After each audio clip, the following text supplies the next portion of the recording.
यहां से होना था ना। हेने हेने हेने लौटा।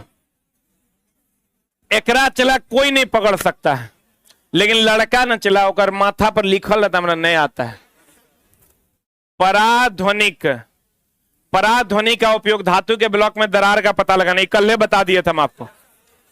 आंतरिक कर्ण में इचला इस बार का बीपीएससी टीआरई का क्वेश्चन है।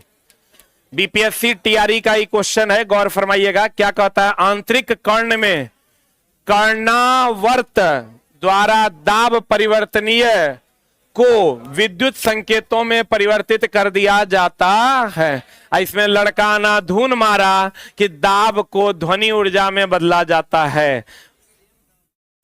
जब सेम प्रेशर होगा ना तो दाब को किसमें बदला जाता है? विद्युत संकेतों में बदला जाता है। किसमें बदला जाता है? विद्युत संकेत। लेकिन लड़का को क्वेश्चन पूछा इस बार बीपीएससी टीआरई 3.0 में कि कान में जो ध्वनि आती है ना तो उसको हम लोग, जो कंपन आता है उसको हम लोग किस ऊर्जा में बदलते हैं? लड़का हमारा कंपन को ध्वनि में बदलते तब न सुनाई देता है। नहीं, कंपन को हम लोग किस में बदलते हैं? विद्युत संकेतों में परिवर्तित करते हैं। तो कहते हैं कान में जो कंपन आता है उसको हम लोग किस में बदलते हैं? विद्युत संकेत में। किस में बदलते हैं? अब विक्षोभ गमन का कारण ध्वनि वायु में गमन करता है। अब देखो विक्षोभ क्या है, आज ही हम सुबह में पढ़ाए हैं कि कोई भी तरंग अगर विक्षोभ के कारण आगे बढ़ता है, जैसे आप पानी में मार दीजिए पत्थर, पानी में क्या मार दीजिए?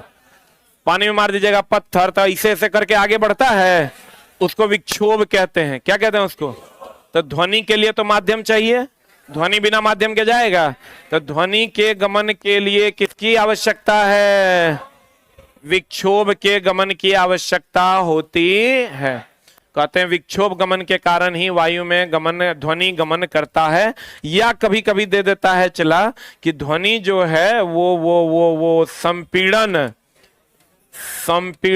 एंड विरलन के कारण आगे बढ़ती है। संपीड़न एंड विरलन के कारण आगे बढ़ता है। या कभी कभी देखो संपीड़न और विरलन को ही ना प्रत्यास्थता कहते हैं, या दे देगा प्रत्यास्थता के कारण आगे बढ़ता है। प्रत्यास्थता के कारण आगे बढ़ता, या किसके कारण आगे बढ़ता है? विक्षोभ के कारण आगे बढ़ता है। विक्षोभ के कारण, विक्षोभ के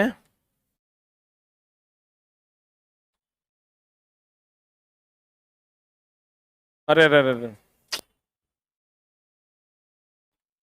लिख लो, ध्वनि क्या लिखा? प्रत्यास्थता के कारण आगे बढ़ता है, संपीड़न और विरलन के कारण आगे बढ़ता है, या किसके कारण? विक्षोभ के कारण, या दाब के कारण आगे बढ़ता है, या दाब के कारण आगे बढ़ता है, या दाब के कारण आगे बढ़ता। विक्षोभ के कारण आगे बढ़ता, संपीड़न के कारण आगे बढ़ता, संपीड़न और विरलन के कारण आगे बढ़ता, प्रत्यास्थता के कारण आगे बढ़ता, या विक्षोभ के कारण आगे बढ़ता। इस सब आंसर हो जाएगा। बोलो रे, विक्षोभ, प्रत्यास्थता, संपीड़न और विरलन। एगो चीज और ध्यान रखना चला, ध्वनि जो है, ध्वनि दाब तरंग है लेकिन दाब पर निर्भर नहीं करता। लेकिन दाब पर निर्भर नहीं करता। ध्वनि दाब तरंग है लेकिन दाब पर निर्भर नहीं करता। बोलो रे, जैसे किसी का नाम आम कुमार है तो ऐसा थोड़े कि वो आमे खा के जिंदा रहेगा। ध्वनि का नाम दाब तरंग है लेकिन वो दाब पर निर्भर नहीं करता।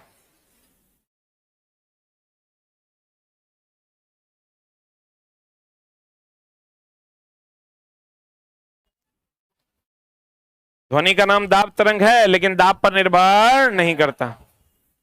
अगला लाइन, कुछ प्रकार के कैंसर, देखो चला, सभी कैंसर कहता है अनुवांशिक है कि नहीं? अनुवांशिक है, लेकिन सभी प्रकार के न, कुछ प्रकार के कैंसर आनुवंशिक और अपसामान्यताओं के कारण होता है। जैसे आप देखिएगा किसी के दादाजी को कैंसर था तो उसके पिताजी को हो जाता है, पिताजी को कैंसर था तो उसके बेटा को हो जाता है। कुछ जगहों पर देखा गया है कि कैंसर आनुवंशिकता का एक उदाहरण बनता है, लेकिन सभी नहीं, कुछ प्रकार के कैंसर। तो आपको कहेगा कथन निष्कर्ष में बताइए क्या कैंसर आनुवंशिक है, तो ये स्टेटमेंट गलत है। लेकिन अगर कहेगा कुछ प्रकार के कैंसर आनुवंशिक हैं तो कहेंगे ये सही है। कैंसर जो होता है चला कार्सिनोजेनिक बैक्टीरिया के कारण होता है, कार्सिनोजेनिक जीवाणु के कारण होता है। किसके कारण होता है चला? कार्सिनोजेनिक जीवाणु के कारण होता है। ये कोशिकाओं में और सामान्य विभाजन के कारण होता है, कोशिका में और सामान्य विभाजन के कारण होता है। हम लोग चला जब क्वेश्चन आता है ना कि विटामिन B12 का नाम क्या है, साइनोकोबालामिन, कोबाल्ट से क्या निकलता है, गामा किरण, जिससे हम लोग कैंसर का क्या करते हैं, उपचार। इस बार बीपीएससी टीआरई 3.0 में भी क्वेश्चन पूछा था।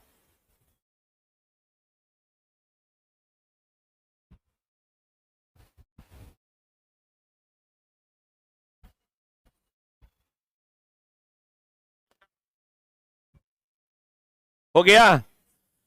कार्सिनोजेनिक जीवाणु के कारण कोशिकाओं में और सामान्य विभाजन के कारण कैंसर होता है। और सभी प्रकार के कैंसर आनुवंशिक नहीं है, कुछ प्रकार के कैंसर आनुवंशिक है। कहता वायरस से ये भी क्वेश्चन बीपीएससी टीआरई 3.0 का है। लड़का जीवाणु फिवाणु कुछो मार दिया। वायरस से होने वाला सामान्य रोग है खांसी, जुकाम, इन्फ्लुएंजा, डेंगू, एड्स। और वायरस जनित रोगों का इलाज नहीं होता है, केवल टीकाकरण ही संभव है। क्लियर है? तो कहते हैं वायरस से होने वाले सामान्य खांसी, यही क्वेश्चन था। अगर आप देखे होंगे 6 to 8 में ही क्वेश्चन पूछा था कि बताओ खांसी जुकाम केकरा से होता है, तो इहो में लड़का जीवाणु मार के आया है। जेकर क्वेश्चन हमारा पास आया तो अगर हम जीवाणु मारल था। वायरस ये तो सब जानता होगा चला, खांसी जुकाम भी, इन्फ्लुएंजा भी, डेंगू भी, एड्स भी, ये सब कैसा डिजीज है, वायरस। टाइफाइड, हैजा, क्षय रोग एंथ्रेक्स बैक्टीरिया से होता है। कौन बैक्टीरिया से? और कहता है स्टेफाइलोकोकाई बैक्टीरिया मुहासे का कारण होता है। जो मुहासा वगैरह होता है ना, वो इसी बैक्टीरिया के कारण होता है। प्रोटोजोआ ट्रेपिनोसोमा निद्रालु रोग का क्या है, कारक है। ये भी क्वेश्चन तरह मिला होगा। ट्रेपिनोसोमा जो है ये कौन बीमारी है, नींद की बीमारी। ये भी मिला होगा तोरा एनसीईआरटी में। लिस्मेनिया किसका कारक है, कालाजाम। चूंकि चला क्वेश्चन है एनसीईआरटी में, इसलिए हम अपने किताब में डायरेक्ट ही लाइन दे रहे हैं, तब ना एनसीईआरटी से लड़ेगा। ये बात पढ़ लेगा तो लड़का का वो क्वेश्चन बन जाएगा। लिस्मेनिया किसका कारक है, कालाजार का। ट्रोपिनोसोमा निद्रा का। फिर कहता है कवक बैक्टीरिया। अब एक बात बताओ चला, हम लोग जो बैक्टीरिया से लड़ने के लिए जो पहला एंटीबायोटिक का निर्माण हुआ था, कौन किया था, किया था? Alexander Fleming. किससे? कवक से। क्योंकि कवक में बैक्टीरिया को मारने की क्षमता होती है। बोलो रे, पेनिसिलियम टोटेनियम से ही ना बनाया था पेनिसिलिन। पेनिसिलियम टोटेनियम क्या था, कवक था। इसका मतलब कवक किसको मार देता है, बैक्टीरिया को। बोलवे नहीं करेगा। अलेक्जेंडर फ्लेमिंग ने पहली बार क्या बनाया था, बैक्टीरिया एंटीबायोटिक का खोज किया था। बोलो रे, एंटीबायोटिक का खोज किया था तो किससे बनाया था ये दवा, कवक से। इसका मतलब कवक का बैक्टीरिया को क्या करता है, मार देता। देखो कहता है कवक बैक्टीरिया के कोशिका भित्ति बनाने की क्षमता को क्या कर देता है, खत्म। अब देखो बैक्टीरिया कोशिका भित्ति बनाएगा तब ना चिपकेगा, और चिपकेगा तब ना उसका प्रजनन होगा। तो कहते हैं उसकी क्षमता को ही खत्म कर देता है। इसलिए इसका उपयोग क्या बनाने में, एंटीबायोटिक। अगर आप कवक का उपयोग, एंटीबायोटिक का उपयोग करते हैं, उसमें कवक होता है, वो क्या करता है, बैक्टीरिया के चिपकने की क्षमता को क्या करता है, खत्म कर, जिससे वो भी क्या हो जाता है, खत्म हो जाता है। कहते हैं विषाणु में ऐसा कोई पदार्थ या गुण नहीं होता है जिससे इसका एंटीबायोटिक बनाया जा सके। तो एंटीबायोटिक किसका बनता है, आपको कहेगा एंटीबायोटिक किसका बनता है, एंटीबायोटिक जो बनता है चला, किसका बनता है? एंटीबायोटिक कवक का बनता है। किसका बनता है? क्यों बनता है? ये तो सब याद कर ले रहता है चला कि एंटीबायोटिक का खोज कौन किया? Alexander Fleming. एंटीबायोटिक का खोज कौन किया? Alexander Fleming. एंटीबायोटिक का खोज कौन किया? Alexander Fleming. लेकिन एंटीबायोटिक का खोज जो अलेक्जेंडर फ्लेमिंग किया था, कहां से किया था? कवक से। कहां से किया था? कवक से। क्यों? क्योंकि कवक का काम है बैक्टीरिया जीवाणु की कोशिका भित्ति को क्या कर देना? अलग कर देना। और जब अलग कर देगा तो वो अपने आप क्या हो जाएगा? नष्ट हो जाएगा। विषाणु में ऐसा कोई गुण नहीं है, इसलिए एंटीबायोटिक विषाणु से नहीं बनाया जा सकता है। अब विषाणु जनित रोगों का चला उपचार क्यों नहीं है? क्योंकि इसमें म्यूटेशन होता है, तुरंत तुरंत बदलता है, इसलिए इसका उपचार संभव नहीं है। तो कहते हैं विषाणु एक ऐसा में ऐसा कोई पदार्थ नहीं है जिससे एंटीबायोटिक बनाया जा सके। तो एंटीबायोटिक बनता किससे है? कवक से। किससे बनता है? नई कोशिका बनने के प्रक्रम को क्या कहते हैं? शोध कहते हैं। नई कोशिका के बनने के प्रक्रम को क्या कहते हैं? शोध। हेपेटाइटिस के ही कुछ वायरस से पीलिया होता है, तो पहले पीलिया होता है, धीरे धीरे वही क्या बन जाता है? हेपेटाइटिस। बार बार पीलिया होगा, जॉन्डिस होगा, धीरे धीरे आपको क्या हो जाएगा? हेपेटाइटिस। क्या हो जाएगा? हेपेटाइटिस। फिर धीरे धीरे लीवर आपका खराब होना शुरू हो जाए, जैसा कि आरके सर का हुआ। हेपेटाइटिस और हैजा किससे? दूषित जल से। शुक्र तथा मंगल ग्रहों में के वायुमंडल में कितना % कार्बन डाइऑक्साइड है? आप चला तुम समझ लो 95% वहां कार्बन डाइऑक्साइड है। यहाँ तो 78% तुम्हारा नाइट्रोजन है ना?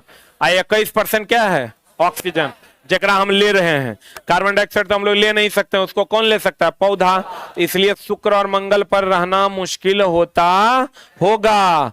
95 से 97% वहां क्या है? Carbon dioxide. बहुत से समुद्री जीव जल में घुले कार्बोनेट को अपना क्या बना लेते हैं? कवच।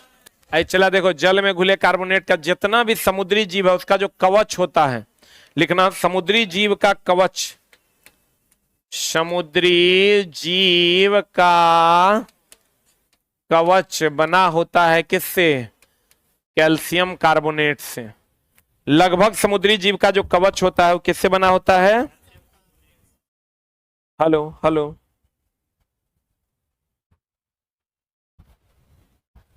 देखो ये सब क्या पढ़ेगा? शुभम जी मैसेज कर रहे हैं, कोई मेरी गर्लफ्रेंड बनेगी?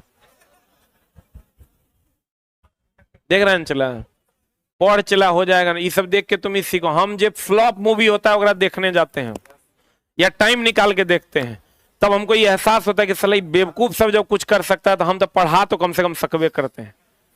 मतलब महाफ्लॉप, कभी कोई ऐसा मूवी देखना जो महा सरल है, हम लोग 100 करोड़ लगा दिया। अच्छा, कर मतलब ये है कि लोग बहुत ज्यादा तेज धरती पर नहीं है। तुम सिनेमा देखने बैठो तो लग जाएगा, एक से बढ़िया डायलॉग भी हम लिख सकते थे, एक से बढ़िया सिनेमा भी हम राइट कर सकते थे। बहुत सुंदर सुंदर कहानियां ओकरा से बढ़िया तू लिख सकता है। एक मतलब यह चला टैलेंटेड लोग बहुत कम है, मेहनत कर लो तो तुम्हारा काम हो जाएगा। क्योंकि दुनिया में अब लोग गर्लफ्रेंड खोज रहा है यूट्यूब पे। अब तुम समझ रहा है कितना होशियार है, कितना होशियार है लोग। गर्लफ्रेंड वहां मिलता है। समुद्री जीव का कवच किसका बना होता है? कैल्शियम कार्बोनेट का। किसका बना होता है? और अब कहता है चला बहुत सारे समुद्री जीव जो है वो जल में घुले कार्बोनेट, कौन? कार्बोनेट से अपना क्या बना लेते हैं? कवच बना लेते हैं। या आपको कहेगा जैसे आप देख लीजिए घोंघा, सितवा, ये सब का कवच किसका बना होता है? Calcium carbonate. किसका बना होता है? अंडे का बाहरी आवरण कैल्शियम कार्बोनेट।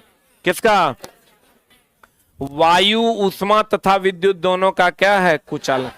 अब ये हमेशा ध्यान रखना चला, एगो अब्रक है, अभी तुरंत पढ़ाए हैं उसमें इलेक्ट्रिशियन वाले क्लास में। ये ऊष्मा का सुचालक है, ऊष्मा का सुचालक। विद्युत का, ऊष्मा का सुचालक का विद्युत का कुचालक है। अब बाकी अगर तुमको देगा पोर्सलिन दे देगा, पोर्सलिन दे देगा, पोर्सलिन दे देगा, या चीनी मिट्टी दे देगा, चीनी मिट्टी दे देगा। ये ऊष्मा और विद्युत दोनों का क्या है? ऊष्मा और विद्युत का क्या है रे? कुचालक है। जल्दी लिख।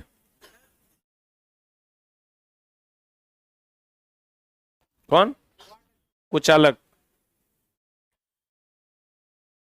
पोर्सिलिन और चीनी मिट्टी, उष्मा और विद्युत दोनों का क्या है? कुचालक। अभ्रक उष्मा का सुचालक है, विद्युत का कुचालक। वायु उष्मा और विद्युत दोनों का क्या है? कुचालक।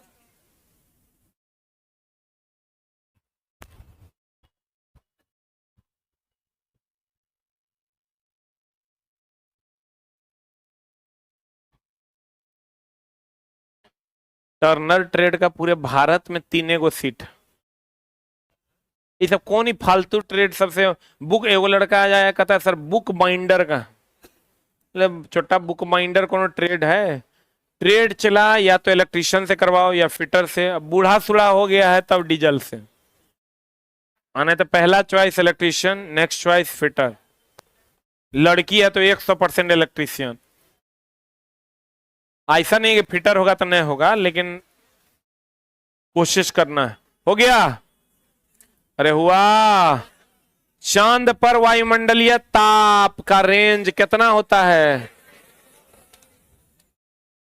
-120 से कितना? 110। -120 से 110। अब इन्हें कहना 120 से 110, ये माइनस है। -120 से कितना? 110। कहता है वायु की गति दाब प्रवणता पर आधारित है। एक बात बताओ चला, इसको कहते हैं प्रेशर ग्रेडियंट।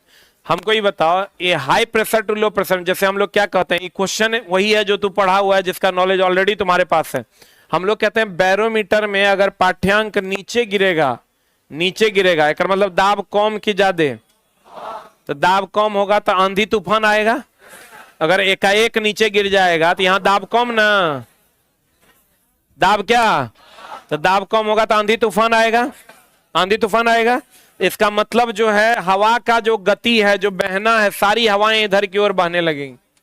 हवा का जो बहना है वो दाब पर निर्भर करता है। अगर यहाँ पर प्रेशर लो हो जाएगा, एग्जैक्ट लो हो जाएगा, तो यहाँ बहुत तेजी से हवा बहेगी। इसका मतलब हवा का बहना जो है दाब पर निर्भर करता है। बोलवे नहीं करेगा। और हवा का बहना किस पर निर्भर करता है? उसी को हम लोग दाब प्रवणता अगर समझ रहे हैं, दाब प्रवणता dp/dx होता है। तो दाब प्रवणता हम ये कह सकते हैं कि वायु की गति किस पर निर्भर करता है? किस पर निर्भर करता है? दाब प्रवणता पर निर्भर करता है। दाब प्रवणता का मतलब यहाँ स्लोप से भी है। प्रवणता का मतलब तो प्रेशर का स्लोप जिधर होगा उधर वायु की गति हो जाएगी। यहां लिख लो प्रवणता, प्रवणता ग्रेडियंट भी बोलते हैं इसको, और इसको रफ भाषा में अगर कहें तो क्या कहते हैं? स्लोप या ग्रेडियंट कहते हैं। इसका मतलब अगर दाब एक, वायु की गति एक जगह से दूसरे जगह होगी तो किसके कारण होगी? दाब प्रवणता के कारण होती है। पता, लाइकेन एसओटी की उपस्थिति में वृद्धि नहीं करता। लाइकेन किससे अभिक्रिया करता है? हम बताए थे चला, लाइकेन जो होता है इस शैवाल, लाइकेन जो है ये शैवाल प्लस कवक का मिश्रण है। लाइकेन CO2 से अभिक्रिया करके अपना रंग क्या कर लेता है? अभिक्रिया कर रंग बदल लेता है, रंग बदल लेता है। CO2 से अभिक्रिया करके क्या बदल लेता है? रंग बदल लेता है। और यह SO2 की उपस्थिति में वृद्धि नहीं करता। ये तो सबको पता होगा, लाइकेन को प्रदूषण सूचक कहते हैं। लाइकेन को क्या कहते हैं? प्रदूषण सूचक। लेकिन भैया लाइकेन किसकी उपस्थिति में वृद्धि नहीं करता? SO2, SO2 की उपस्थिति में यह वृद्धि नहीं करता है। लिख लिया? नाइट्रोजन स्थिरीकरण की प्रक्रिया किसकी उपस्थिति में संभव है? किसकी उपस्थिति में? O2 की उपस्थिति में संभव नहीं है। देखो चला, नाइट्रोजन स्थिरीकरण 2 प्रकार का होता है। नाइट्रोजन स्थिरीकरण कितने प्रकार का? 2 प्रकार का। एक होता है राइजोबियम द्वारा। किसके द्वारा? एक होता है एजेटोवेक्टर द्वारा। एक होता है एजेटोवेक्टर द्वारा, एक होता है राइजोबियम द्वारा। एक किसके द्वारा होता है? एजेटोवेक्टर द्वारा। राइजोबियम द्वारा कहां होता है? दलहनी पौधे की गांठ में। एजेटोबैक्टर द्वारा कहाँ होता है? मिट्टी में। मिट्टी में नाइट्रोजन का स्थिरीकरण किसके द्वारा होता है? एजेटोबैक्टर के द्वारा। बताओ चला, नाइट्रोजन स्थिरीकरण की प्रक्रिया ऑक्सीजन की उपस्थिति में संभव नहीं होता है, इसका मतलब ये हुआ दलहनी पौधों की गांठ में ऑक्सीजन रहता है क्या? अब मिट्टी के अंदर भी ऑक्सीजन की कमी होती है, तो इसलिए ज्यादा जो ऑक्सीजन नाइट्रोजन का स्थिरीकरण होता है वो कहां होता है? राइजोबियम, यानी दलहनी पौधों के गांठ में। अगर कह देगा किसमें ज्यादा होता है नाइट्रोजन स्थिरीकरण? राइजोबियम, क्योंकि यहाँ लगभग ऑक्सीजन अनुपस्थित होता है। जैसे एजोटोबैक्टर मिट्टी है तो मिट्टी में थोड़ा बहुत ऑक्सीजन रहता है। आप बैठिए ना सर, काहे खड़े हैं? अरे जगह दो, बैठेंगे। बेचारे मथुरा से आए हैं, बैठने दो रे। थोड़ा थोड़ा घिसको ना, बैठ जाएंगे। आप आज तो जाने वाले थे ना? आज रुकना है? कितने बजे ट्रेन है? 10:15 खाना खाए? बैठिए।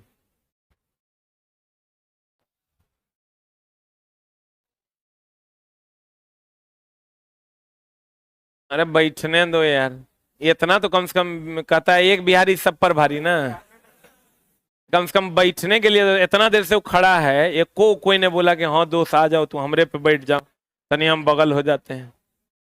कितना बड़ा चोटमल है इसे। आई लड़का चला मथुरा से आया है, कृष्ण की नगरी से, और ये पता नहीं क्यों क्या क्यों आए थे आप? मिलने आए थे? आज तरीके तो यूट्यूब पे तो देखिए रहते थे, है ना, कि नहीं आ गए? ये लोग ने मेरा वैल्यू नहीं देता है। लोग देखो बेचारे 2 साल 3 साल रेलवे की तैयारी कर रहे हैं और लगे पड़े हैं, बीच में 4-5 साल का शायद आपका गैप हो गया था, यही ना आप बता रहे थे? 5 साल का, और उसके बाद भी फिर ही पढ़ना शुरू किए और लगातार 2-2.5 साल से पढ़ रहे हैं।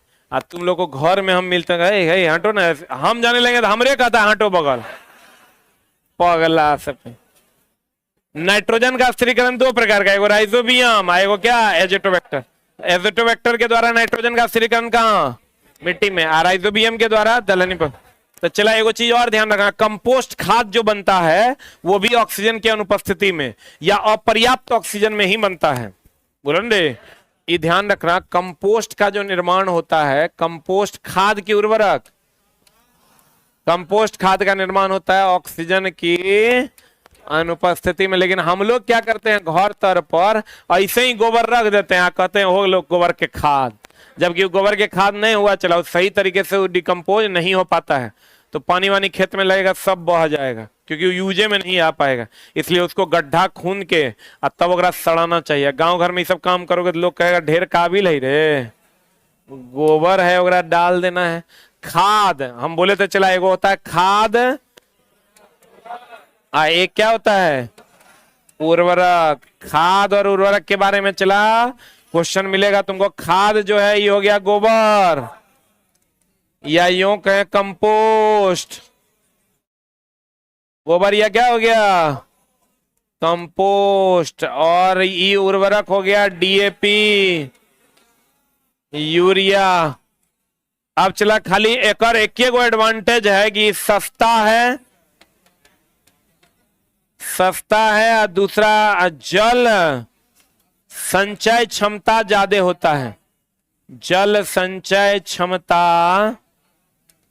क्या होता है? जल संचय क्षमता, जल संचय क्षमता अधिक होता है। अब बाद बाकी सब जो है कर क्या है? गड़बड़ है। ये चला क्या होता है? महंगा। जल संचय क्षमता इसकी क्या होती है? कम। इसलिए पहले पानी डालेंगे तब उर्वरक डालेंगे। बोलो ने, ऐसे संतुलित की असंतुलित? ई संतुलित, आई असंतुलित। एक होगा संतुलित और एक क्या होगा? असंतुलित। संतुलित पोषण किसमें मिलेगा? उर्वरक में। और संतुलित पोषण किसमें मिलेगा? खाद में।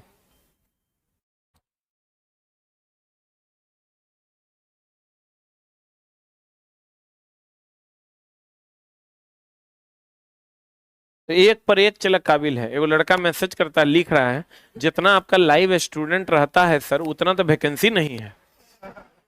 ये इसका कहना है। ये छोटा तुम समझो कि हर साल अभी तुमको जिस हिसाब से रेलवे अनाउंस किया है 70,000 अप्रॉक्स वैकेंसी मिलेगा हर साल।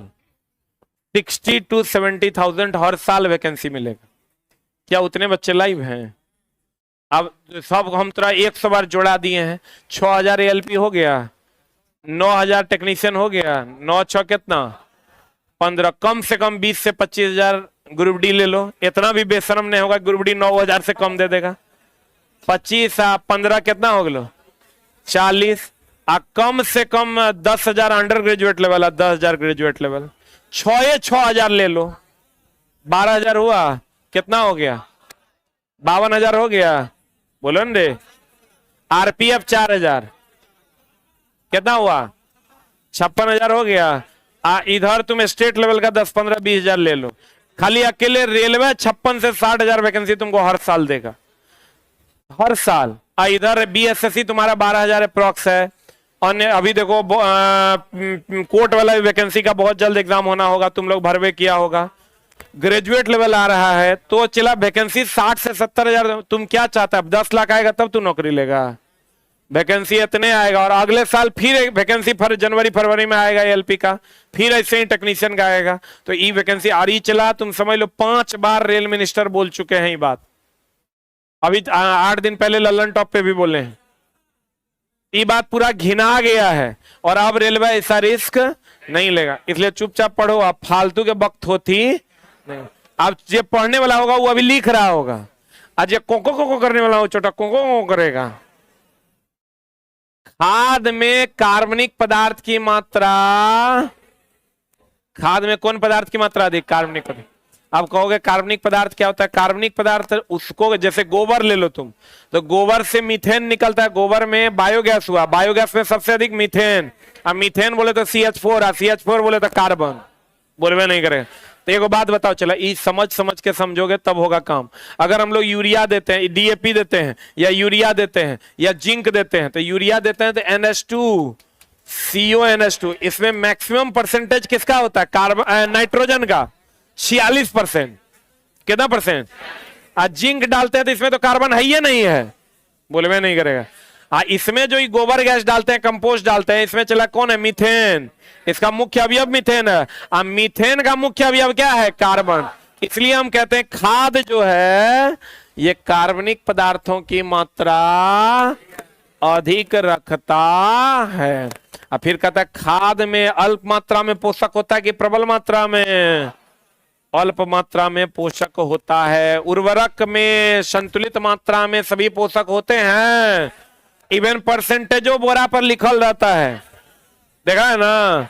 कहते हैं क्रमिक पूर्व नियोजित तरीका से किया गया खेती को क्रम में, जैसे पहले जिस खेत में गेहूं हुआ था अगला फसल उसका दाल का लेंगे, दाल के बाद फिर धान का लेंगे, क्रमिक रूप से होना चाहिए, बीच में एगो दाल का फसल होना चाहिए। ऐसे फसल को हम लोग क्या कहते हैं? फसल चक्र। क्रमिक होना चाहिए, आप पूर्व नियोजित होना चाहिए। तुम देखना गांव घर में एक एक खेत में तुम बार बार पटुआ लगा दो, गेहूं लगा दो, नहीं होगा, अगला फसल कमजोर हो जाएगा। लेकिन उसमें पहले गेहूं लगाया था, अगला बार दलहन लगाओ तो वो फसल तुम्हारा बहुत ज्यादा फ्रूटफुल दिखाई देगा। कोनो खेत में देखना पहली बार केला लगा दो, बता हो जाएगा। पहली बार जो खेत में आज तक पटुआ नहीं हुआ वो पटसन लगा दो, में खूब बढ़िया हो जाएगा। लेकिन अगला बार फिर बार बार पटुए लगाओगे, बार बार केले लगाओगे, झर्री हेते हेते केला होगा। तो चला, इसलिए कहते हैं क्रमिक भी होना चाहिए, आप पूर्व नियोजित भी होना चाहिए। क्रमिक भी होना चाहिए, पूर्व नियोजित भी होना चाहिए। अरे यार यो अब ये होना था। अगला फसल में कीट को कम करना, बचाव क्या कहलाता है? क्या कहलाता है? धूमक कहलाता है, धमक न। क्या कहलाता है? चला, धूमक कहलाता है। क्या कहलाता है? धूमक या घूमक कह दो। फसल में कीट को कम करना या बचाव क्या कहलाता है? घूमक कहलाता है। क्या कहलाता है? घूमक कहलाता है। फिर कहता है गाय, वॉस इंडिका, सुना है ना? भैंस वास बुटेलिस यह भारतीय नस्ल का है, ये पूछता है तो याद रखना। विदेशी नस्ल जैसे जर्सी, ब्राउन स्विस इत्यादि। और देसी नस्ल में रेड सिंगी, साहिवाल। साहिवाल हमारा देसी नस्ल है। कहता ऑयस्टर का संवर्धन पालन मोतियों को प्राप्त करने के लिए किया जाता है। जैसे हम लोग चला कहते हैं ना कि ये आइसोप्रीन से जो है हम लोग क्या लेते हैं, रबर। आइसोप्रीन से क्या लेते हैं, आइसोप्रीन से क्या लेते हैं, रबर। जो हम बोले थे हैविया ब्राजीलियंसिस एक पेड़ होता है, उसके लेटेक्स से हम लोग जो है रबर प्राप्त करते हैं, जो आइसोप्रीन का बहुलक है। किसका बहुलक है? तो ई कहता है चला हम लोग जो मोती प्राप्त करते हैं वो किससे प्राप्त करते हैं, ऑयस्टर से। किससे प्राप्त करते हैं? ये ध्यान रखना, मोती को प्राप्त करने के लिए मोती का जो मुख्य अवयव है वो कैल्शियम कार्बोनेट है। मोती का मुख्य अवयव क्या है? कैल्शियम कार्बोनेट है। मोती का मुख्य अवयव कैल्शियम कार्बोनेट। अंडे के कवच का मुख्य अवयव कैल्शियम कार्बोनेट। उसके बाद चला मेरी कल्चर। कौन कल्चर? मोरी कल्चर। मोरी कल्चर जैसे हम लोग क्या कहते हैं, चला रेशम के कीट का पालन क्या, सेरीकल्चर। लेकिन चला समझो कि सहतूत पर रेशम कीट पालन को क्या कहते हैं, मोरी कल्चर। एक मिनट, हम चला वो लाइन तुमको पढ़ाने के लिए क्लास रखे हैं, जो लाइन में तुमको दिक्कत होगा या जो क्वेश्चन पूछेगा तुम कहता आउट ऑफ सिलेबस पूछ दिया। जैसे सेरीकल्चर कौन नहीं जानत है, सब जानता है। सेरीकल्चर मधुमक्खी, मधुमक्खी पालन क्या, एपीकल्चर। बोलो ने एपीकल्चर ना। यहां क्वेश्चन रेशम कीट का पालन,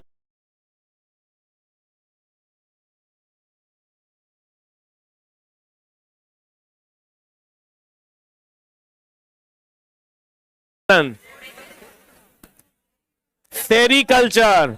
लेकिन अगर सहतूत पर रेशम कीट का पालन, मोरीकल्चर। सही है। किस पर रेशम कीट का पालन? सहतूत। सहतूत पर रेशम कीट का पालन, मोरीकल्चर। खाली कह देगा रेशम का कीट का पालन, कौन कल्चर? ये हो जाएगा सेरी कल्चर। कौन कल्चर चला? ये सब लाइन जब चला बुक में जाएगा तब एनसीईआरटी कंप्लीट सॉल्व हो जाएगा। मोरी कल्चर, रेशम कीट का पालन क्या, सेरीकल्चर। रेशम कीट का पालन क्या, सेरीकल्चर। और सहतूत पर रेशम कीट का पालन, मोरी कल्चर। सहतूत पर रेशम कीट का पालन क्या, मोरी कल्चर। मैरी कल्चर। मोरी कल्चर और मेरी कल्चर अलग अलग है। मेरीन सुना है? मेरीन ड्राइव नहीं रे, मेरीन मतलब सबमेरीन सुना है, जो पानी के अंदर चलता है, उसी से आया है मेरीन कल्चर, समुद्री जीवों का संवर्धन। मोरी कल्चर और मेरी कल्चर अलग अलग है। मोरी कल्चर हो गया सहतूत पर रेशम का पालन, अब मेरी कल्चर हो गया समुद्री जीव का संवर्धन। ये दोनों एनसीईआरटी में दिया हुआ है। कहता कतला मछली जानते हो ना, कतला, जगह हम लोग कतला कतला कहते हैं। देखो कुछ मछली जो है चला पानी के सतह पर भोजन करता है, कुछ बीच में भोजन करता है, कुछ नीचे करता है। बोलो रे, कतला मछली ले लो, या रेहू जानता है ना, या उसको जो कहते हैं कार्पल मछली जिसको हम लोग कहते हैं। ये तीनों मछली का अलग अलग लेवल है। एगो सतह पर भोजन करता है, एगो बीच में, एगो सींचे। बोलो रे, तो हम लोग जो कतला कहते हैं, कतला जानते हैं, कतला रेहू रे, उसी को कटला मछली जल की सतह से अपना भोजन प्राप्त करते हैं। जल की कहां से? सतह से। कहता है रेहू मछली तालाब के मध्य क्षेत्र से अपना भोजन करता है। मृगल और कोमल कार्प तालाब की तली से भोजन प्राप्त करते हैं। बोलन रे, इसी को हम लोग कॉमन कार्प भी कहते हैं गांव घर में। कॉमन कटला को हम लोग कतला भी कहते हैं। तो कतला जो होगा कहां पर? सतह में। कहां पर? ये अगर पानी है चला तो यहां कौन भोजन करेगा? कतला। यहां बीच में रोहू और सबसे नीचे मृगल और कोमल कार्प। बोलो हाँ। इसको अलग से लिख लो एक जगह पर, एक बार एकरे खाली देख लेना। रोहू लोगे तो चला, इसीलिए रोहू को जो है ना गहराई में ही रख सकते हैं आप। बहुत कम पानी में रखिएगा तो मर जाएगा। गांव घर में देखना पानी घटता है तो रोहू अपने मर के तैरने लगता है, जब एकदम पानी सुखाने सुखाने पर होगा। वो जो रहता है करिया, गरई, कबई, सिंगी, वो अमर है। जब तक पानी नहीं खत्म होगा, कीचड़ो रहेगा तो बचल रहेगा। होली देखो सब वैरायटी फ्लेवर अवेलेबल कहता है सर, होली छुट्टी कब?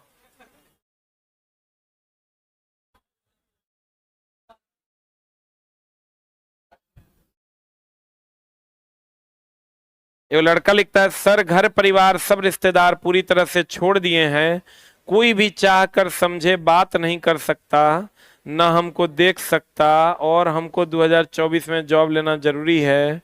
मैथ रीजनिंग 80% कंप्लीट है, बहुत टेंशन में है, साइंस कैसे होगा? कोई बात नहीं, होगा, पढ़िए ना, हो जाएगा।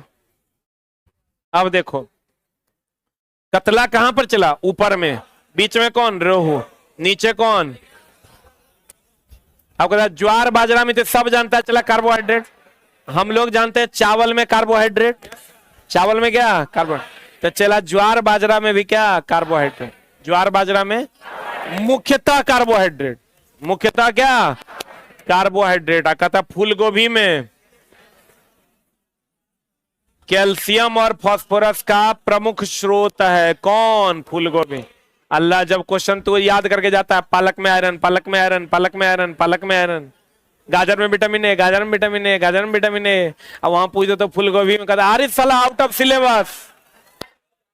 फूल गोभी में कैल्शियम और फास्फोरस, तो याद करके जाएगा सेरीकल्चर, वहां रहेगा मोरिकल्चर, मेरीकल्चर, मामला हो जाए तो गड़बड़। फूल गोभी में कैल्शियम और फास्फोरस, ज्वार बाजरा में कार्बोहाइड्रेट। पृथ्वी गर्म होती है किसके द्वारा? विकिरण। ये चला हम बार बार कहते हैं बच्चों को कि बच्चे पृथ्वी, सूर्य की ऊष्मा जो पृथ्वी तक पहुंचती है वो कौन विधि द्वारा? विकिरण द्वारा। लेकिन अगर यहां आकर वायु को गर्म करेगा, संवहन द्वारा। इसको हम चला किताब में एक जगह लिख दिए हैं, विकिरण द्वारा सूर्य की ऊष्मा पृथ्वी तक आती है, लेकिन यहां आकर वायुमंडल को गर्म करती है संवहन द्वारा। ये क्लियर है ना? बोलो ना रे। कहते हैं पृथ्वी गर्म होता है। अब चला यहां एक मिनट, पृथ्वी जो गर्म होता है उसका भी फिर अगला, ये तो मामला अलग है। एगो मामला जो एनसीईआरटी का डायरेक्ट क्वेश्चन है वो ये है कि जो पृथ्वी का वायुमंडल गर्म होता है, पृथ्वी का जो वायुमंडल गर्म होता है, तो पृथ्वी का सतह है, ये पृथ्वी का सतह है, और यहां है पानी। कितना परसेंट में पानी है? 71% में। तो चला इस सूर्य की ऊष्मा यहां भी ऐसे आती है, तो लौट के जाती है, तो वायुमंडल गर्म करती है। बोलो हाँ। आई पानी पर भी जो ऊष्मा आती है ये भी लौट कर जाती है, तो वायुमंडल क्या करती है? गर्म करती है। तो आपको कहेगा बताओ वायुमंडल क्यों गर्म होती है? पृथ्वी के सतह के से ऊष्मा का परावर्तन से, या पानी के सतह से ऊष्मा के परावर्तन से, या दोनों के सतह से ऊष्मा के परावर्तन? What is the answer? तो चला ये तो एनसीईआरटी का वन लाइनर है, हम वन लाइनर लिखे, सवाल है। सवाल कहता है कि पृथ्वी गर्म होता है विकिरण द्वारा, तथा वायुमंडल गर्म होता है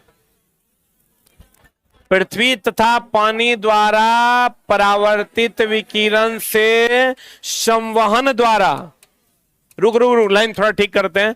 पृथ्वी पर गर्मी आती है, पृथ्वी पर गर्मी आती है किसके द्वारा?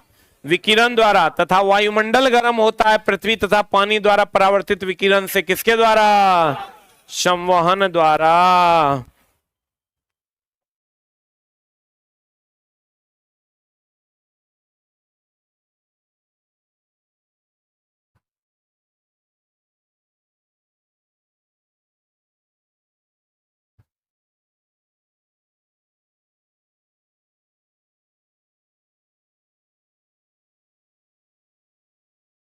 हो गया? साइंस नॉलेज सीरीज का जो वीडियो है चला, अभी तक हम शायद 4 से 5 डाले हैं। बहुत जल्द उसके, कितने लोग उसको वीडियो देखे हैं? 5। जो लोग नहीं देखे हैं, एगो साइंस नॉलेज करके प्लेलिस्ट बना हुआ है, अभी उसका फिर नेक्स्ट वीडियो आ जाएगा। साइंस नॉलेज करके, साइंस ज्ञान करके एक सीरीज आता है। अगर आप रियल में सिंसियर स्टूडेंट हैं तो साइंस ज्ञान सीरीज को जरूर फॉलो कीजिएगा। हम कभी कभार उसका वीडियो एक एक करके डालेंगे। अभी से एग्जाम तक में हम कोशिश करेंगे मैक्सिमम वीडियो डालने का। और उस वीडियो में एक दिन 10 मिनट का क्लास कीजिएगा। जो सबसे टफ या उल्टा टॉपिक होता है उसका वीडियो हम डालते हैं। वो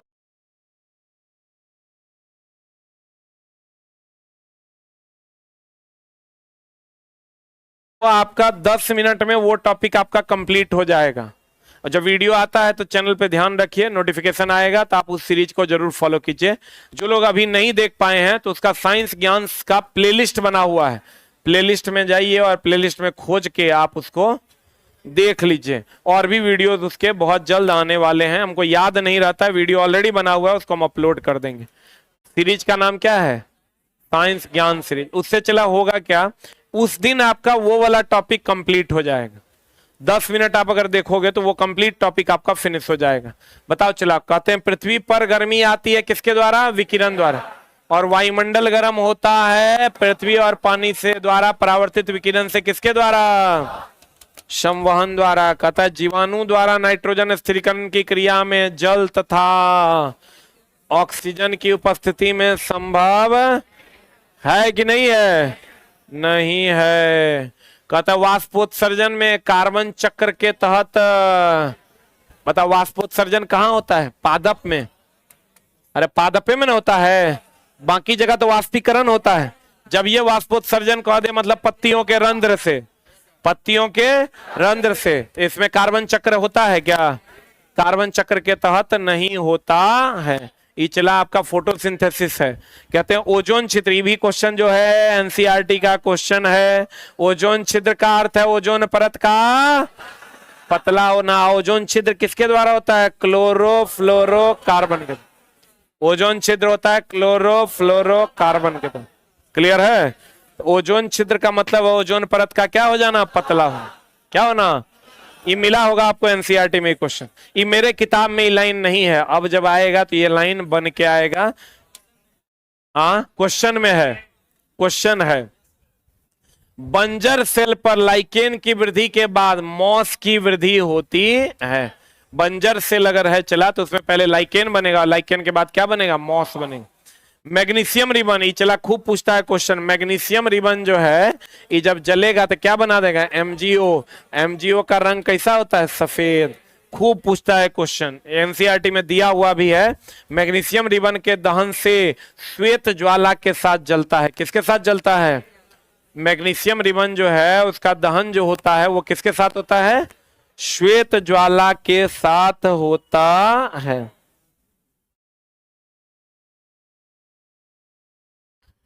ये वो लिखता है सर आप एक ही कपड़ा पहन कर आते हैं क्या?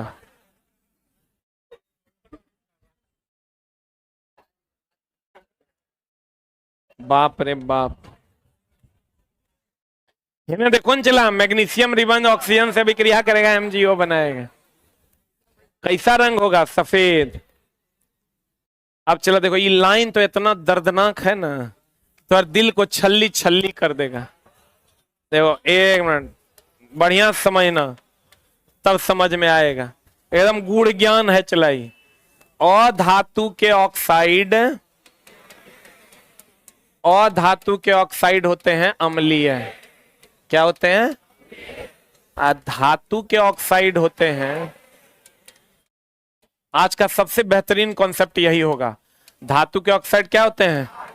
क्षारीय। हम जानते हैं चला कि अम्ल क्षार मिल जाएगा तो क्या बना देगा? लवण। और क्या बना देगा? जल। अम्ल क्षार अगर मिल जाएगा तो लवण और क्या बनाएगा? जल। रुक रुक रुक रुक रुक, तो बताओ अम्ल के जगह पर हम अधातु के ऑक्साइड लिख दें, क्या दिक्कत है? अधातु के ऑक्साइड है, यहां क्षार बोले तो किसके ऑक्साइड? धातु के ऑक्साइड, धातु के ऑक्साइड से क्या बना देगा ये?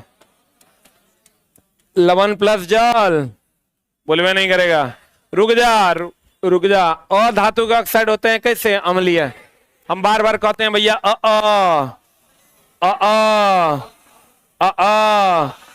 लेकिन देखो धातु के, एक मिनट, धातु के ऑक्साइड जब अधातु के ऑक्साइड से विक्रिया करें, या इसको हम ऐसे बोल सकते हैं अधातु के ऑक्साइड क्षार से विक्रिया करेगा, लवण और जल देगा, या यूं कहें धातु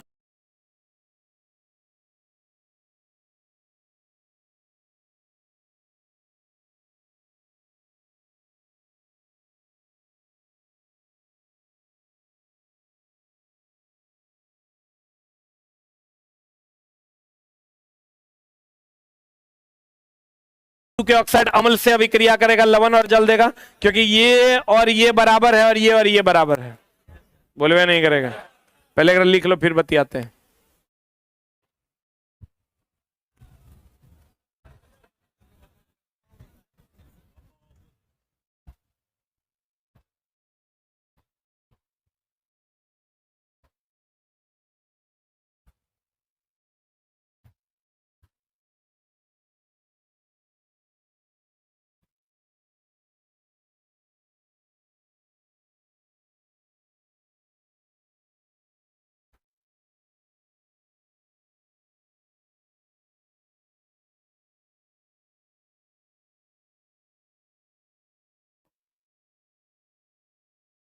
हो गया?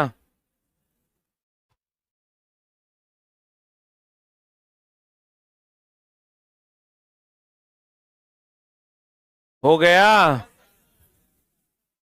जल्दी लिख।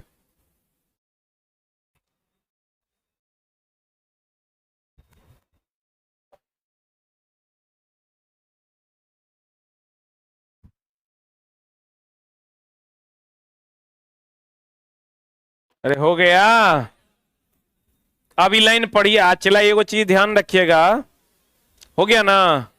ई हमको पता है कि धातु के ऑक्साइड और अम्ल अभिक्रिया करेगा तो लवण और जल बनाएगा।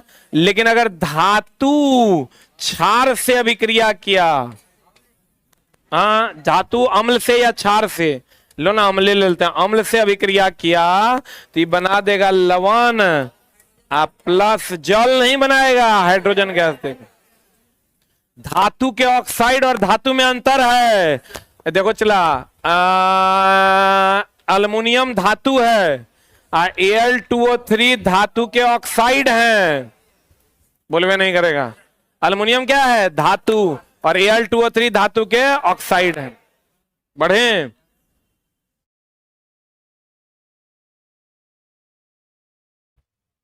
बढ़े रे। धातु अम्ल से अभिक्रिया करेगा, लवण और हाइड्रोजन गैस देगा। बोलो हाँ। धातु के ऑक्साइड यानी क्या? क्षार। क्षार अम्ल से अभिक्रिया करेगा, लवण और क्या देगा? जल।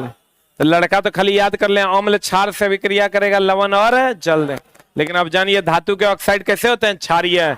क्षार अम्ल से अभिक्रिया करेगा, लवण और जल। या यहां देता क्षार और धातु के ऑक्साइड, तो अधातु के ऑक्साइड फिर अम्लीय हो जाता। तो क्षार और धातु के ऑक्साइड से भी अभिक्रिया करेगा, लवण और जल। लेकिन जब धातु अम्ल से अभिक्रिया करेगा, धातु के ऑक्साइड अम्ल से अभिक्रिया करेगा, बस एक डिफरेंस है। बोलो रे।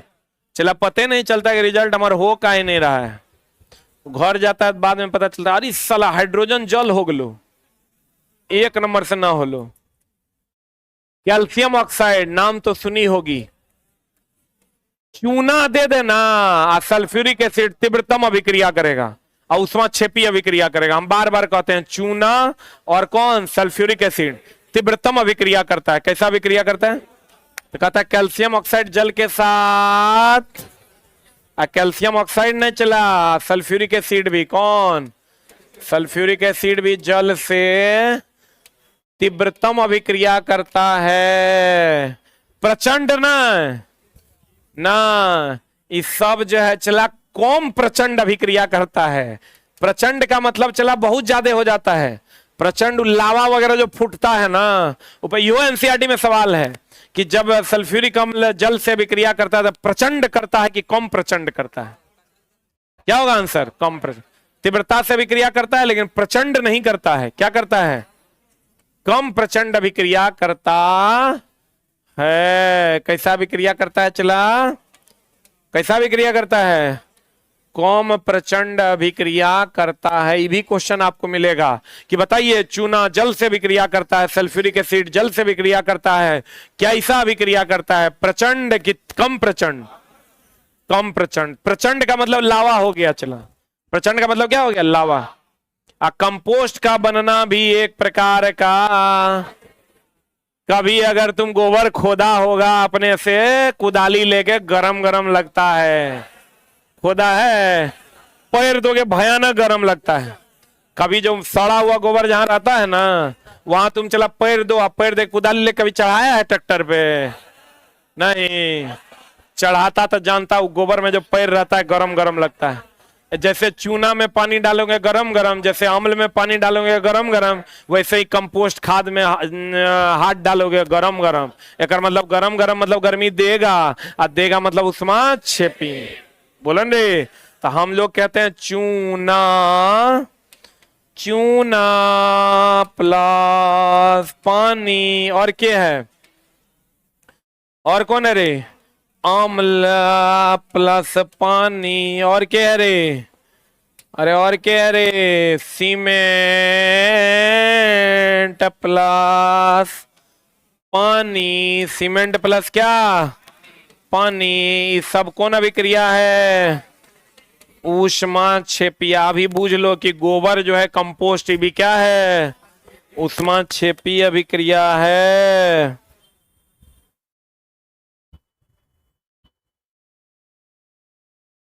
एगो भाई मेरा पूछ रहा है साइंस का कौन सा बुक लें बताइए। पूरा दुनिया को पता है, एक पता नहीं है।